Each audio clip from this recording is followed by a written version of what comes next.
Jed, Sir Nick. nasa si Trudis? Ha? Tatanong ko pa lang ho dapat sa inyo eh. Hindi niyo po alam? Hindi, teka.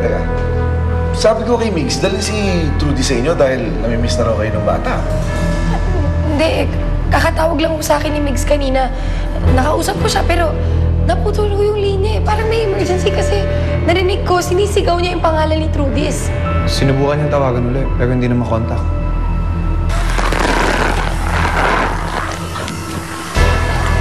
Manang, pwede ho ba makitawag? Salamat ho. Teka, may nangyari ba? Ano to? Anong nangyari?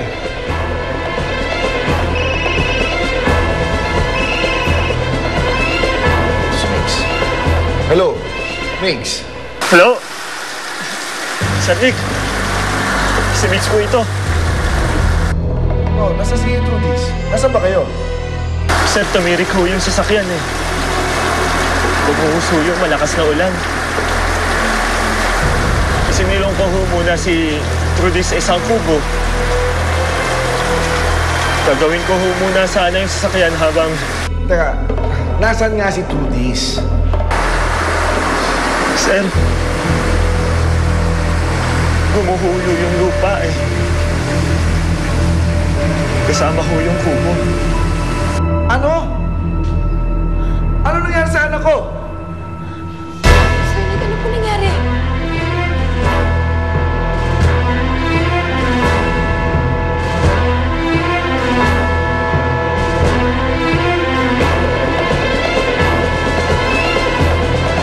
Sir Nick! Ano po nangyari kay Trudis?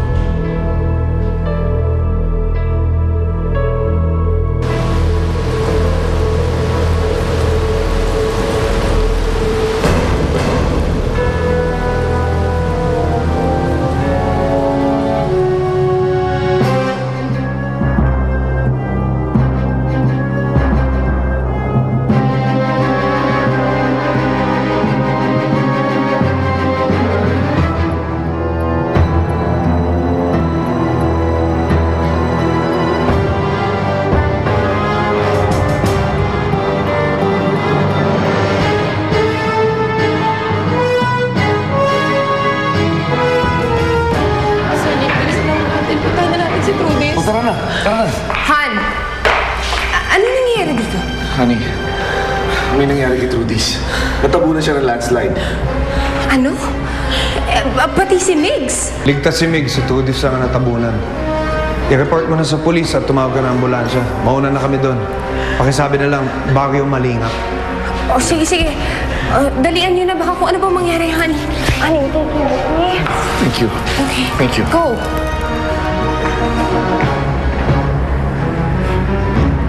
Paki ko naman kung malibing yung batang dito.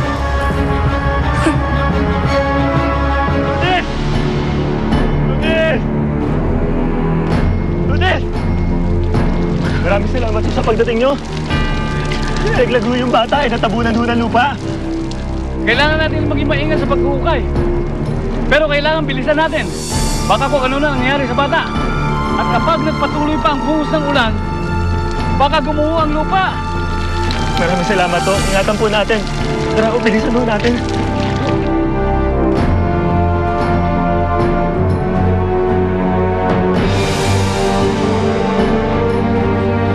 Hello, Nay. Papunta na po kami dun sa may landslide area. Jed, paano kung wala na si Trudis? Paano kung wala na siya? Ay, huwag naman ho kayo mag-isip ng ganyan. Ayoko po isipin yun eh. Basta hindi ho siya pababayaan ng Diyos. Hello, Sedes, hanapin niyo si Trudis. Kailangan makita niyo siya.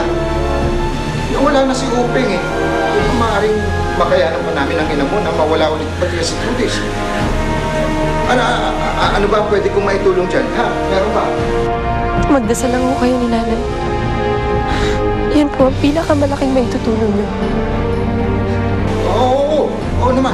Sige, ipagdasal lang natin. Oo.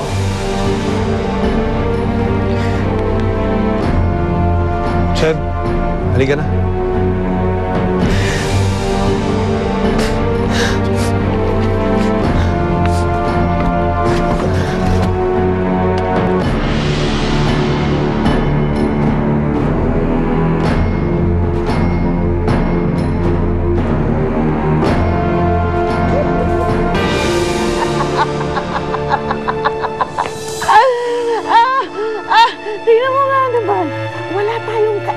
effort, nawala na lang sa landas natin ang Trudis na yan. I love it! Oo nga, Ma. Imagine, kung kailan wala kang ginawa, tsaka may nangyari kay Trudis. Anong ibig mo sabihin? Na palpak ang mami mo? I didn't say that. Ang ibig ko lang sabihin, after all our efforts, landslide lang pala magliligpit kay Trudis. Lumulusot ka ha. Anyway, tumawag ka na ba sa mga otoridad? Wala akong balak. Kaga, dapat tumawag ka na. Kundi ikaw ang pagbubunto na ng asawa mo. Pwede mong mamaya na? Tinatamad pa ako eh.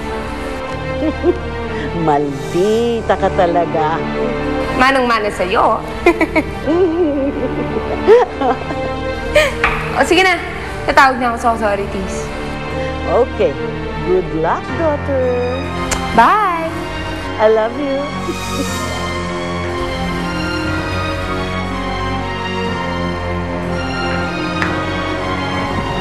Mukhang good news yan ah. Yes, good news. Mukhang hindi ka na kailangan magtrabaho. O bakit? Sabihin na lang natin na nailibing ng buhay si Trudis. Okay. Bakit parang hindi ka happy? Hindi ibig sabihin, hindi na ako titira dun sa mansyon. Na ganon?